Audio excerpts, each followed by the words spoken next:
কবি নীরেন্দ্রনাথ চক্রবর্তীর কলকাতার যিশু। লালবাতির নিষেধ ছিল না, তবুও ঝড়ের বেগে ধাবমান কলকাতা শহর অতর্কিতে থেমে গেল। ভয়ঙ্করভাবে টাল সামনে নিয়ে দাঁড়িয়ে রইল ট্যাক্সি ও প্রাইভেট, টেম্পো, বাগমার্কার ডবল ডেকার।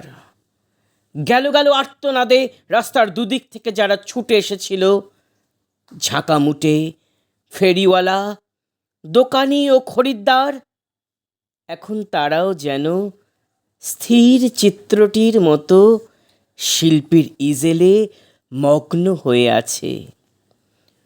স্তব্ধ হয়ে সবাই দেখছে, টাল মাটাল পায়ে রাস্তার এক পার থেকে অন্য পারে হেঁটে চলে যায় সম্পূর্ণ উলঙ্গ একটি শিশু। খানিক আগেই বৃষ্টি হয়ে গেছে চৌরঙ্গি পাড়ায়। এখন রোদ্দুর ফের অতি দীর্ঘ বল্লমের মতো মেঘের হৃৎপিণ্ড ফুঁড়ে নেমে আসছে। মায়াবী আলোয় ভাসছে কলকাতা শহর। স্টেট বাসের জানালায় মুখ রেখে একবার আকাশ দেখি, একবার তোমাকে।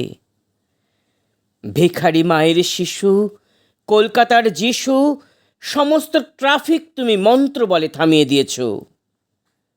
জনতার আর্তনাদ, অসহিষ্ণু ড্রাইভারের দাঁতের ঘষ্টানি, কিছুতে ভ্রুক্ষেপ নেই।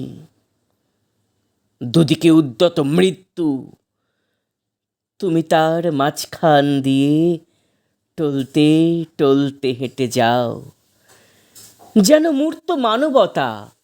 সদ্য হাঁটতে শেখার আনন্দে সমগ্র বিশ্বকে তুমি পেতে চাও হাতের মুঠোয়। যেন তাই টাল মাটাল পায়ে তুমি পৃথিবীর এক কিনার থেকে অন্য কিনারে চলেছ।